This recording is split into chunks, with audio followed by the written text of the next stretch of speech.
현재 전 세계 헤드라인을 점령하고 있고 수많은 전문가들이 그 유용성과 공포를 동시에 이야기하고 있는 가장 핫한 주제는 바로 챗 GPT로부터 야기된 인공지능과 관련한 소식입니다. 실제로 우리나라와 챗 GPT 사이에도 정말 놀라운 일들이 벌어지고 있고 심지어 챗 GPT를 촉발시킨 곳이 우리나라라는 주장도 나오고 있는 상황인데요. 먼저 챗 GPT와 같은 AI 기술들이 가져올 수 있는 긍정적 변화의 예시를 보자면 챗 GPT가 주 4일 근무제를 강화할 수 있다고 비즈니스 인사이더 인디아가 전하고 있습니다. 경제학자들과 분석가들은 이 새로운 AI 기술이 일부 노동자들의 생산성을 높여 주 4일 근무를 가능하게 할 것이라는데요. 옥스퍼드 대학의 경제학자 칼 베네딕트 프레이는 챗 GPT를 포함해 생산성을 높이는 모든 기술은 주당 근무 시간 단축을 실현하게 만든다라고 주장하였다고 합니다. 또한 챗 GPT를 만든 오픈 AI가 개발한 네 번째 모델 챗 GPT-4가 인간을 닮은 휴머노이드 로봇에 진출할 수 있다고 하는 브라운스톤 리서치의 기사도 있었는데요. 그리고 사이프러스 공화국의 학교 교실에는 챗 GPT 기술로 구동되는 프로토타입 로봇이 벌써 활개치고 있다는 기사도 있었습니다. 사이프러스 메일이라는 매체는 에이아인슈타인이라는 이 로봇이 섬 주변의 3개의 고등학교 교실에서 활약하고 있으며 학교의 교사들과 학생들은 이 새로운 인공지능 기술에 매우 긍정적인 반응을 보이고 있다는 것인데요. 게다가 익스페디아와 같은 여행사를 비롯 이미 이루 헤아릴 수 없이 많은 기업들이 이미 챗 GPT를 적용하고 있거나 응용을 시도하고 있는 상황이고 의료계에서는 이 기술이 암 예방 및 검진을 개선할 수 있는 큰 잠재력을 가졌다는 이야기까지 나오고 있는데요. 하지만 문제는 챗 GPT가 아직은 불안정한 모습을 보인다는 것입니다. 영국 데일리 메일에 따르면 의사들은 암이나 건강과 관련한 질문을 챗 GPT에게 하는 것에 대해 경고하고 나섰는데요. 챗 GPT는 유방암과 관련한 질문에서 10개 중 1개는 틀린 답을 이야기하였으며 정답을 이야기한 부분도 구글 검색만큼 포괄적이지 않았다는 것이며 또한 어떤 경우에는 가짜 저널 기사를 인용하기도 했다는 것입니다. 이렇게 현재 챗 GPT를 비롯한 유사 AI 프로그램들이 검증을 거치면서 처음에 주었던 놀라움보다는 불안정성을 드러내고 있기도 한데요. 그래서 어느 정도 한계를 보인다는 지적이 나오고 있는 것이죠. 하지만 재미있는 것은 챗 GPT가 본격적으로 세상에 등장하는 데에는 우리나라에서 있었던 사건이 결정적 계기를 제공했다는 것입니다.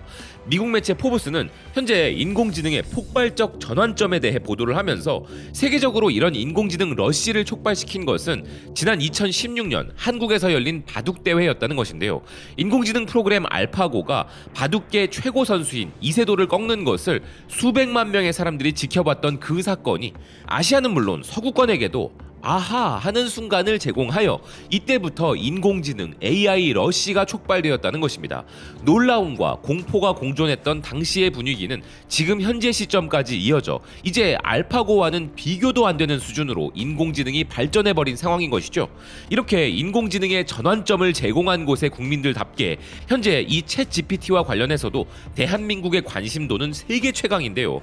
호주의 컨설팅 기업 KPMG가 실시한 설문조사에 따르면 이 챗 GPT라는 기술에 대해 들어보았다고 하는 사람이 가장 많은 나라가 바로 한국이라고 합니다. 전 세계 주요 17개국 1만 7천 명을 대상으로 진행된 이 조사에서 한국이 1등이었던 것은 물론이고 한국인 응답자 중에서는 무려 98%가 챗 GPT에 대해 들어보았거나 본 적이 있다 답했다는 것인데요. 일단 이런 전 세계적인 챗 GPT의 높은 관심도가 삼성과 SK 하이닉스에게는 큰 호재가 될 것이라는 전망이 나오는 가운데 최근 이 챗 GPT로 기회를 얻을 수 있는 삼성전자에서는 엄청난 위기가 되는 사건이 벌어지기도 했습니다. 일부 삼성 반도체 엔지니어의 실수로 3건의 민감한 데이터가 유출되는 사고가 있었던 것이 바로 그것인데요.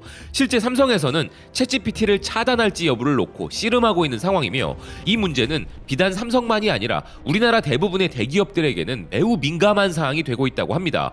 하여 현재 우리나라 기업들 중 일부는 챗 GPT 오용으로 인한 정보 유출 방지를 위해 직원들에게 교육을 실시하고 관련 지침을 서둘러 정비하고 있다고 하는데요. 삼성전자도 직원들에게 사내 메시지를 통한 교육을 하고 있고 철강사 포스코는 특정 플랫폼에서만 챗GPT를 사용할 수 있도록 조치했으며 LG 디스플레이 역시 사내 캠페인을 벌이고 있고 SK 하이닉스의 경우 내부망에서 챗GPT 사용을 차단했다고 합니다. 그리고 이것은 기업 차원의 문제가 아니라 국가적 차원의 문제로 지목되어 이제는 아예 챗GPT를 차단해버리는 유럽 국가도 등장했는데요.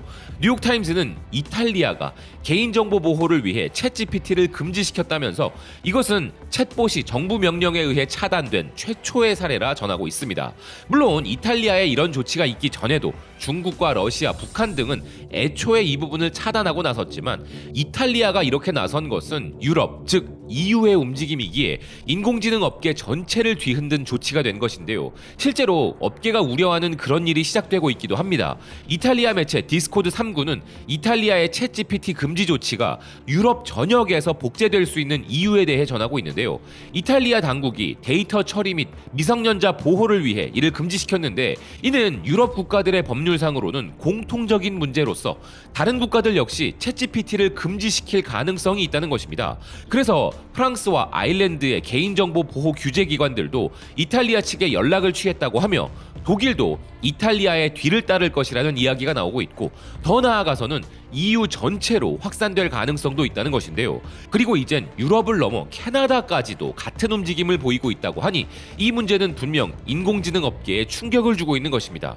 스타트업 전문 매체 더 넥스트 웹은 이탈리아의 챗GPT 금지 조치는 EU에 속해 있는 스타트업 기업들에게 걱정스러운 선례를 남겼다는 것인데요.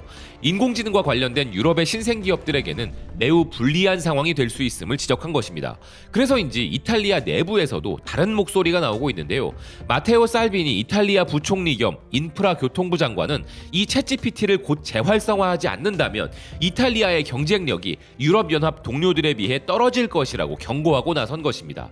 이런 경고와 강력한 금지 조치가 양립하는 이탈리아이지만 정작 챗GPT를 사용하려는 이탈리아 사람들의 열망은 막을 수 없는 것 같은데요. IT 매체 톰스 가이드에 따르면 챗GPT를 이탈리아에서 막아버리자 지금 이탈리아에서는 가상 사설 인터넷망, 즉 VPN 사용자가 폭발적으로 늘어나 버렸다는 것인데요. 정부의 금지 조치를 우회하여서라도 이것을 사용하고자 하는 이탈리아 사람들이 넘쳐난다는 것입니다. 이탈리아의 이런 조치와 맞물려 테슬라의 일론 머스크 그리고 애플 공동 창립자 스티브 워즈니악 등 2200명 정도의 관련 분야 전문가들도 사회와 인류에 대한 위험을 이유로 현재 시점에 챗 GPT-4보다 강력한 시스템 개발은 6개월간 중단해달라는 요구를 하기도 했는데요. 인간과 경쟁하는 지능을 갖춘 인공지능 시스템은 광범위한 연구와 최고의 연구실에서 인정한 것처럼 사회와 인류에 심각한 위험을 초래할 수 있다라는 것이 그들의 주장이었습니다. 세계 최고의 IT 전문가 집단이 보았을 때도 지금 이 상태는 너무 위험하다는 것이죠. 그래서 6개월간의 휴식기 동안 전문가들이 모여서 통제 가능하고 안전한 기술 개발을 해야 한다는 것이었는데요. 하지만 이에 대한 반박의 나선이가 있었으니 그는 바로 이 챗GPT를 개발한 오픈 AI에 수십억 달러를 투자한 장본인 마이크로소프트의 빌 게이츠입니다. 그는 이 전문가들의 공동 서한에 대해 일시 중지를 요청하는 것이 문제를 해결한다고 보지 않는다는 것입니다. 또한 그는 최근 이 인공지능이 휴대폰과 인터넷만큼 혁명적이라면서 이 기술이 전 세계적 불평등 해소를 위해 사용되어야 한다고 주장했는데요. 나는 그들이 누구를 멈출 수 있다고 말하는지, 세계의 모든 국가가 멈추는데 동의할 것인지, 왜 멈춰야 하는지 정말 이해가 안 된다라고 빌 게이츠는 말했습니다. 하지만 지금 현실적으로 크고 작은 문제들은 등장하고 있는데요. 와이어드는 챗GPT로 인하여 이메일 사기가 늘어날 것을 우려했습니다. 챗GPT를 활용하여 피싱 메일 사기 수법이 더 용이해지고 한 명의 사기꾼이 전 세계 어디에서든 자신의 노트북으로 밤낮을 가리지 않고 수많은 언어로 수백, 수천 건의 사기를 실행할 수 있게 된다고 걱정한 것인데요.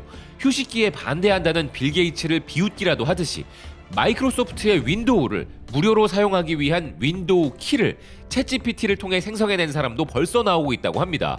그는 호기심에 시도해본 것이라 최신의 윈도우 프로그램이 아닌 95년도 프로그램의 키를 생성시켜본 것이라고 말했지만 챗GPT를 활용하면 이런 것이 너무 쉽다는 것이 문제라 지적했는데요. 그리고 가장 많은 이야기가 나오고 있는 것 중 하나는 수백만 개의 일자리가 사라지는 대재앙입니다. 앞서 공개 서한에 참여했던 인도의 전문가 스리다 벤부는 이런 기술의 독점에 대한 우려를 강하게 하면서 이 기술을 아무도 독점하지 못하도록 공공의 것으로 만들어야 한다 주장했습니다. 그런데 아이러니한 것은 이 프로그램의 개발사 오픈 AI의 CEO 샘 알트먼 역시 이 인공지능 프로그램이 어떤 역할을 할지 확신하지 못한다는 인터뷰를 한 적이 있다는 것인데요. 그는 이 인공지능이 우리가 알고 있는 세상에 종말을 가져오거나 엄청난 돈을 벌게 해줄 것이라는 시나리오가 모두 가능하다고 이야기했음을 뉴욕타임즈가 보도한 바 있다는 것입니다. 자신이 만들고 있는 이 프로그램이 어느 쪽으로 가게 될지 만드니조차 확신하지 못한다는 것인데요. 인공지능이 인류를 위한 다음 혁신이라는 주장과 인류의 재앙이 될 것이라는 주장이 많은 전문가들 사이에서 팽팽히 맞서고 있는 것과 마찬가지의 상황인 것이죠. 포브스가 현재 주장하는 것처럼 지금 이 문제에 있어서 가장 중요한 것은 챗GPT를 안전하게 사용하기 위한 법적 환경 조성일 수도 있겠는데요. 하지만 그보다 더 중요한 것은 미래에 대한 극단적 두려움이 아닌 인공지능에 대한 현실에 기반한 토론일 수도 있습니다. 인공지능이 통제불능의 초지능이 됨으로써 인류의 미래에 장기적 또는 실존적 위험을 초래할 것이라는 너무 영화 같은 이야기를 믿는 것도 극단적이긴 하지만 이미 존재하는 인공지능이 인류를 위협하고 있는 부분도 절대로 무시할 수 없다는 것이 전문가들의 분석인 만큼 이 기술이 인류의 올바로 쓰일 수 있도록 해결 방안이 나와야 되는 것일 텐데요. 최첨단 신기술 응용이라면 타의 추종을 불허하는 우리나라, 무엇보다 우리나라가 가진 최고의 역량은 그 기술을 빠르게 생활화시킨다는 것입니다. 그렇기에 대한민국을 기술 기업들이 최고의 테스트베드라고 부르는 것인데요.